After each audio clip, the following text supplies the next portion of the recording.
We have printed all of this money since the '08 financial crisis, and everybody thinks it hasn't caused a problem.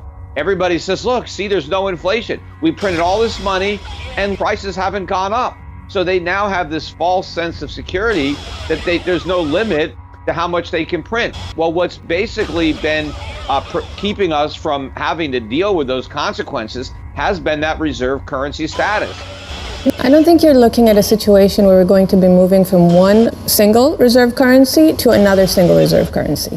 I mean, if you look historically, the fact that we have a fiat currency as the world reserve currency is kind of an outlier in terms of the history of money, right? We don't know what's going to come next, but what we do know is that the current situation is unsustainable. You have a growing club of countries, of very powerful countries, China, Russia, the European Union, that have a strong motivation and a stated motivation to de-dollarize. But once they lose confidence in the dollar, all that money is going to come rushing back to the U.S., bidding up the price of whatever's not nailed down.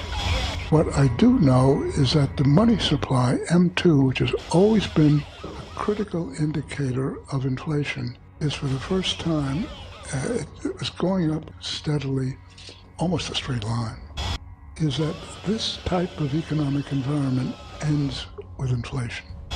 Well, we're not overheated at all. I've got gold at $15,000 an ounce before 2025.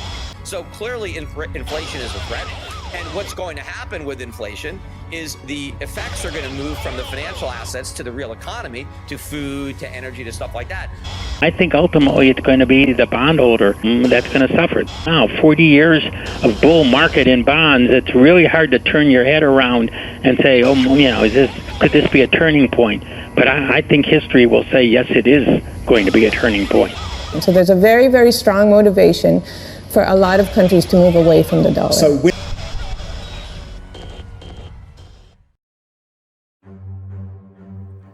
Se você está atento ao noticiário econômico, provavelmente está percebendo a euforia dos mercados frente a uma rápida recuperação dos índices acionários ao redor do mundo, que em pouco mais de 3 meses já estão novamente nos mesmos patamares pré-crise, em alguns casos, inclusive renovando as suas máximas históricas. Entretanto, é necessário deixar claro que, seja pela análise dos indicadores técnicos ou fundamentalistas do mercado, ou apenas pela simples observação da real situação da economia, não existem fundamentos válidos para a atual valorização das bolsas. Como esperado, o PIB americano despencou mais de 30% no segundo trimestre, a maior queda desde a Grande Depressão. Uma pesquisa do jornal Washington Post mostra que em julho, o número de fechamentos permanentes de pequenos negócios superou o número de fechamentos temporários.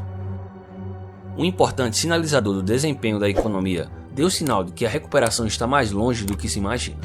Apesar da expectativa de uma recuperação, o nível de estoques no atacado surpreendeu e caiu forte em junho, a maior queda desde a crise de 2008.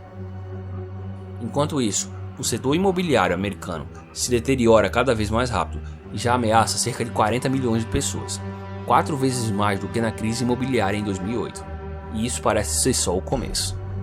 Da mesma forma, o número de empresas americanas em situação falimentar chegou no nível da crise de 2008. Não por acaso, em sua última reunião realizada no dia 29 de julho, o Comitê de Política Monetária do Fed alertou que a atividade econômica segue em níveis muito mais baixos do que no período pré-crise. Também não por acaso, no último dia 27 de julho, o Banco Central Europeu emitiu um relatório em que recomenda aos bancos da zona do euro que não paguem dividendos pelo resto do ano, mas que acumulem caixa para fortalecer as suas defesas contra uma esperada onda de falências.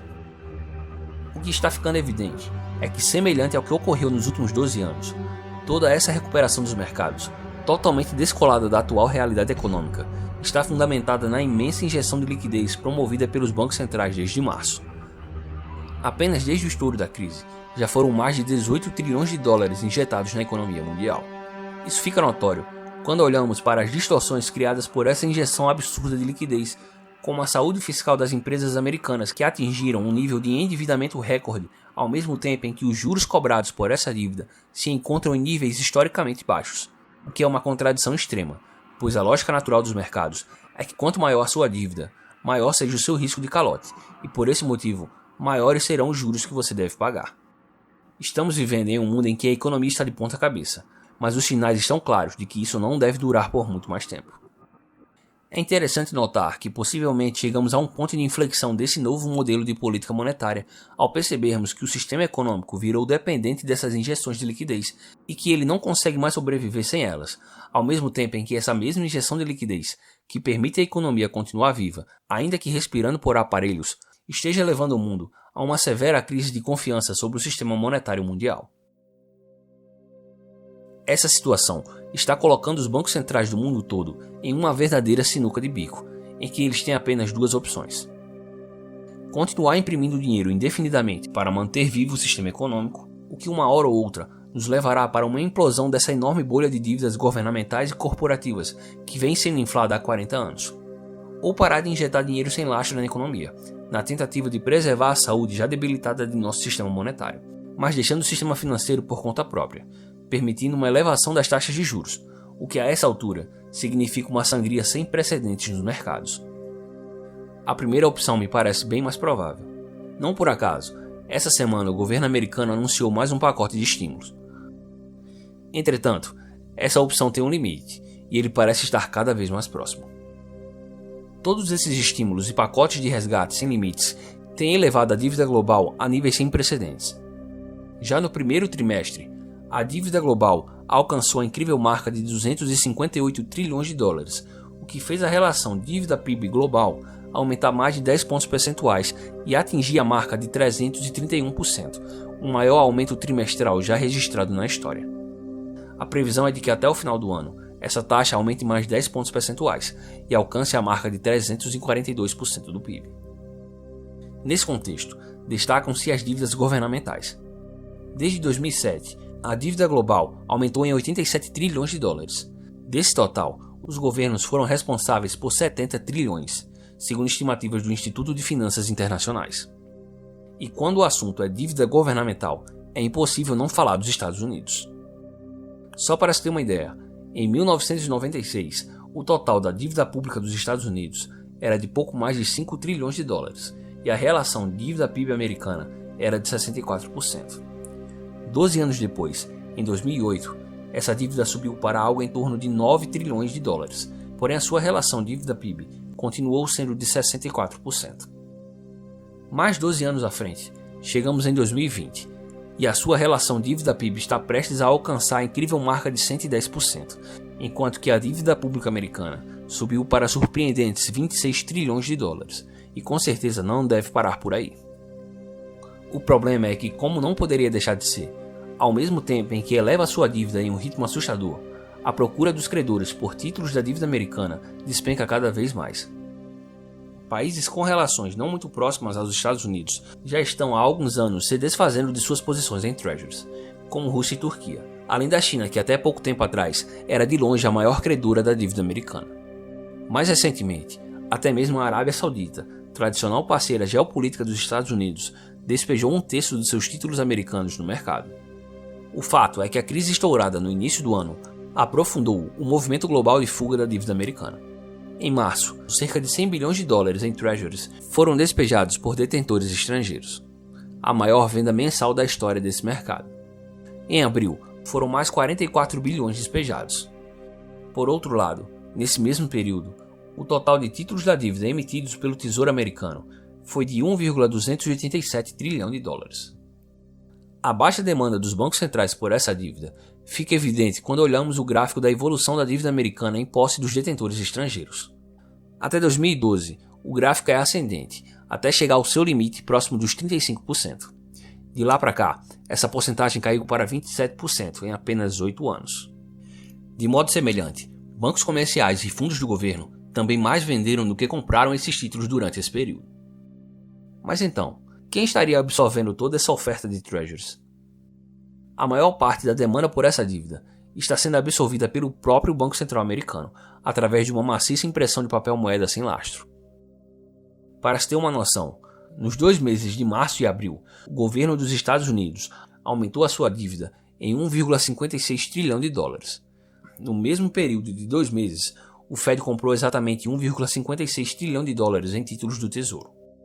Ou seja, em março e abril juntos, o Fed monetizou 100% da dívida adicional americana, e a tendência é só piorar, pois 71% da dívida emitida no ano passado irá vencer nos próximos 12 meses, ao mesmo tempo em que o prazo médio de vencimento para os títulos do Tesouro Americano caiu para pouco mais de 63 meses, o que significa que até 2021, uma tsunami de aproximadamente 8,5 trilhões de dólares em títulos da dívida irão vencer. Porém, como diz o ditado, dívida não se paga, se rola. Mas sem a demanda dos detentores estrangeiros, fundos e bancos comerciais, a responsabilidade de absorver toda essa dívida ficará a cargo do Federal Reserve, que terá que imprimir uma quantia absurda de dinheiro para monetizar essa dívida até o final de 2021. Diferentemente do que aconteceu após a crise de 2008, boa parte de toda essa elevação da base monetária americana feita pelo Banco Central para financiar a dívida do governo e para estimular a economia está sendo direcionada para a economia real. Em um vídeo anterior aqui do canal, eu expliquei como, apesar de toda a injeção monetária ocorrida nos últimos 12 anos, não houve um aumento significativo da inflação nos Estados Unidos, pois todo esse dinheiro estava sendo represado pelo próprio sistema financeiro através das reservas bancárias em excesso e que posteriormente esse mesmo dinheiro era direcionado para o mercado de ações. Dessa vez, entretanto, é notória a diferença, principalmente quando olhamos para o M2, que é o agregado monetário que melhor reflete a quantidade de dinheiro em circulação na economia e que desde o estouro da crise atual vem crescendo a taxas nunca antes vistas.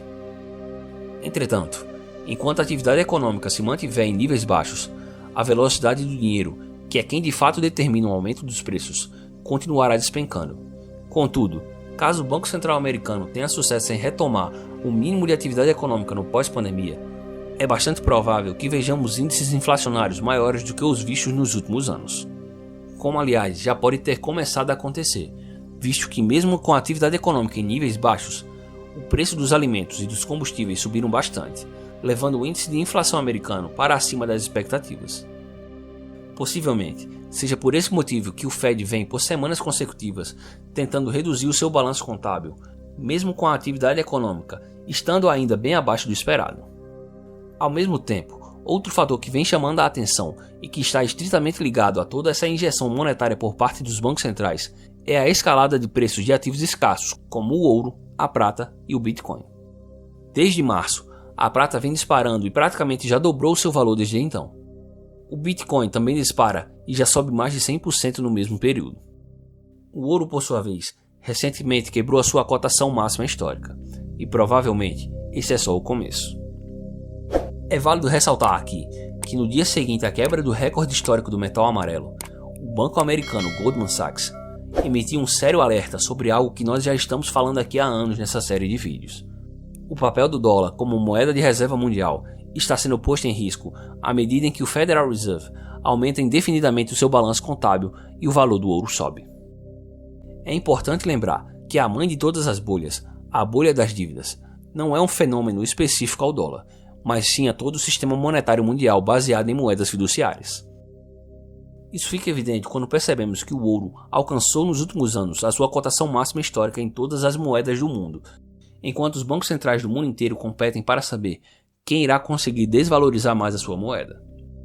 O fato é que estamos sentados sobre uma bomba relógio composta por dívidas e por notas de papel sem valor que está prestes a estourar. Uma hora isso vai ficar evidente para todo mundo, mas somente aqueles que perceberem com antecedência serão os que vão conseguir escapar dessa explosão. Por isso, corra enquanto ainda dá tempo.